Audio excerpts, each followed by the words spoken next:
Urgent warning for British red passport holders at risk of post-Brexit travel rules. We're going to read into this more from the Independent, you guys. Let's go.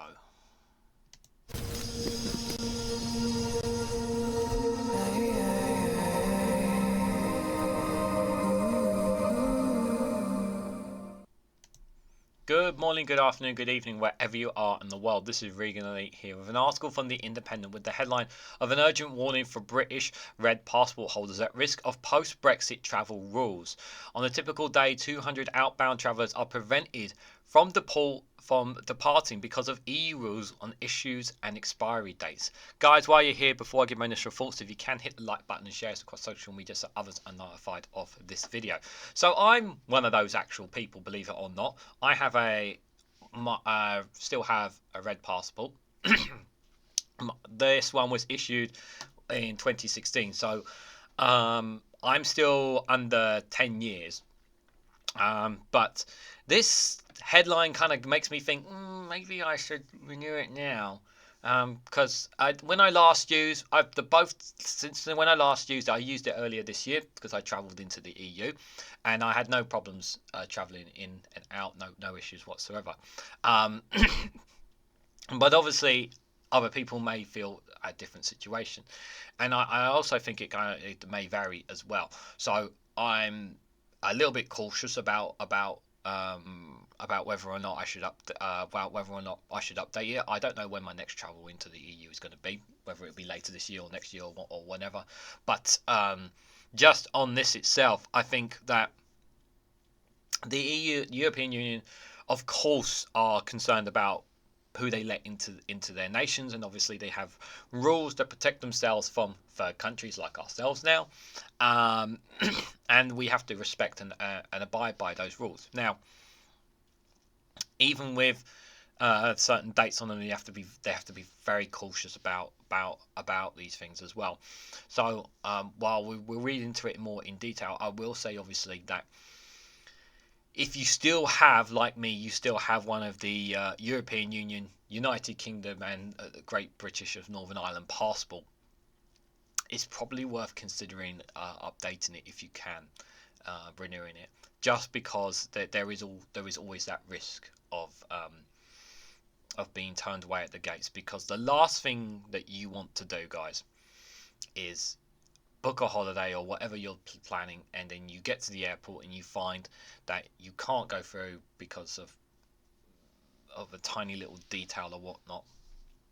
And the thing is, and I've read a bit into this article, it actually gets worse for people as well, for those who've had this. But as someone who still has a red passport holder, I've been fortunate enough not to have suffered this.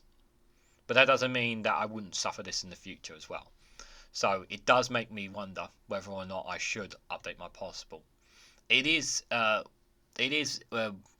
still got a few years left on it. But I'll ask you now before we read the end of it. Do you think I should update my passport now?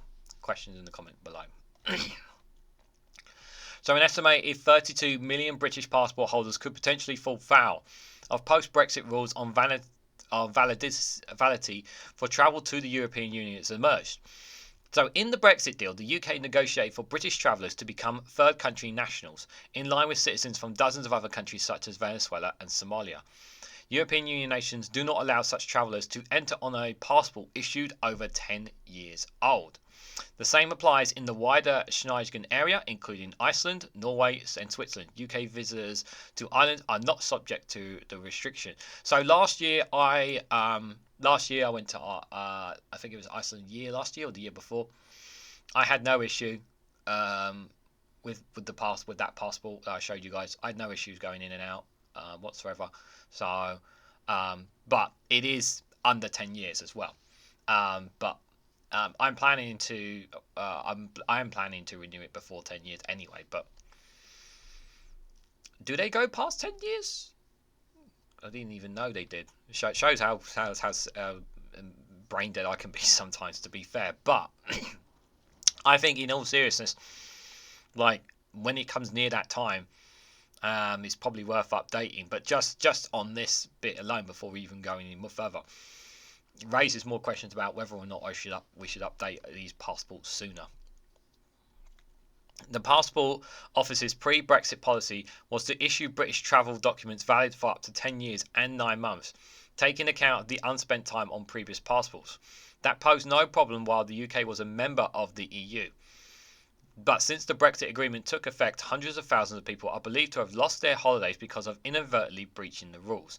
So people may have breached the rules but not even known about it, apparently. Airport sources contacted by The Independent indicate that on a typical day, 200 outbound travellers are prevented from departing because of EU rules on issues and expiry dates. The rejection typically happens at check-ins or departure gates. Wow.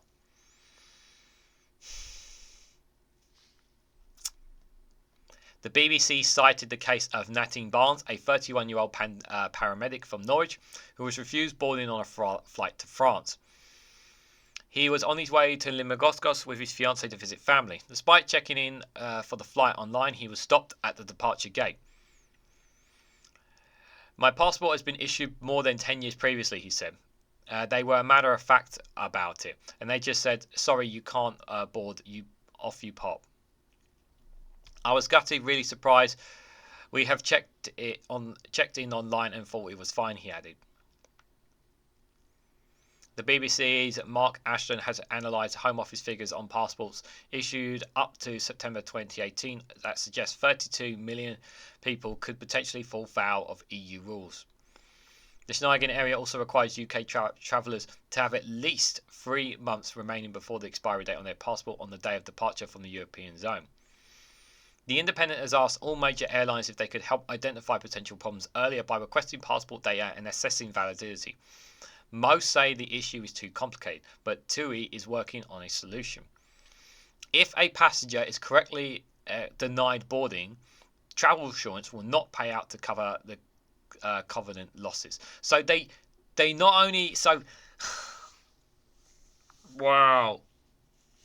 So not only do they not get to go on the flight, but they can't even claim any money because of something that they were not aware of, and here's the thing, and if we haven't already read it already, but people do double, triple check some of these things before flying out, and when they actually get there, something completely different happens, and all of a sudden, all your problems are just thrown in the air, just like that. I mean, this is incredibly cruel on British citizens, and I say this because if clear information was given, this would not be an issue. Now, I'm not blaming the British people on this. You cannot blame them on this situation.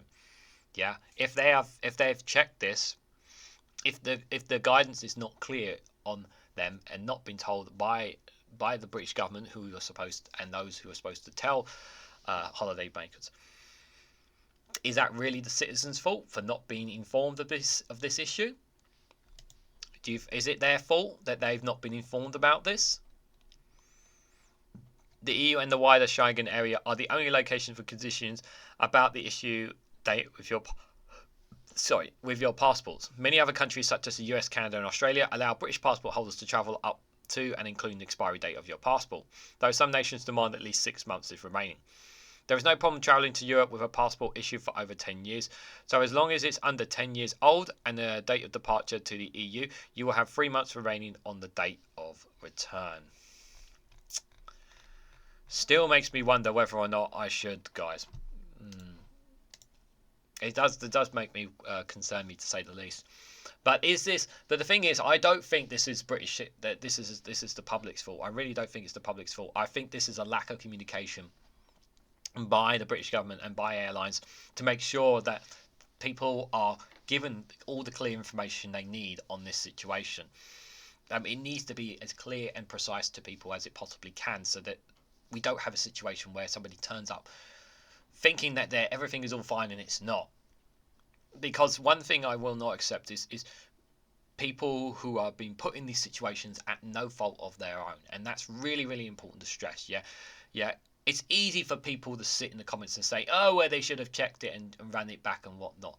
Well, it's down to the government, it's down to airlines, it's down to when you're booking these things, it's down to them to be. They need to be clear.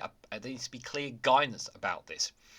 One of the cases where somebody checked everything here to say everything was fine, the online and all this kind of stuff, but then when you get there, it's a completely different story. So for me, I don't think it's fair on the British people. Now, I'm not blaming the EU. No.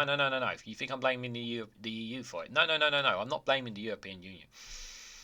My complaint is about the lack of transparency given to the British public here. But this is on British red passport holders. So what I will advise, if you, like me, still have a British passport, red passport, you're probably worth considering updating it to avoid this potential thing, because I have a red passport and it's entirely possible that I could fall into this trap. Luckily, I have not, but that doesn't mean to say that I won't. So I think it's something that I need to look into. But what do you guys think? What do you guys make of this issue? Is it really is it the British public's fault? Is it just miscommunication by the British government? Is it the EU being too hard because we're a third world country? What are you guys' honest thoughts about this story? Let me know your thoughts in the comments section down below. If you found this video interesting, please hit the like button, be greatly appreciated. Share it across social media so others are notified of this video, and subscribe because it really does help support the channel.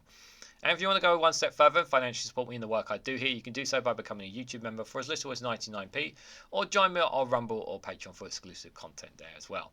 Thanks so much for watching, guys, and I hope to catch you all very, very soon.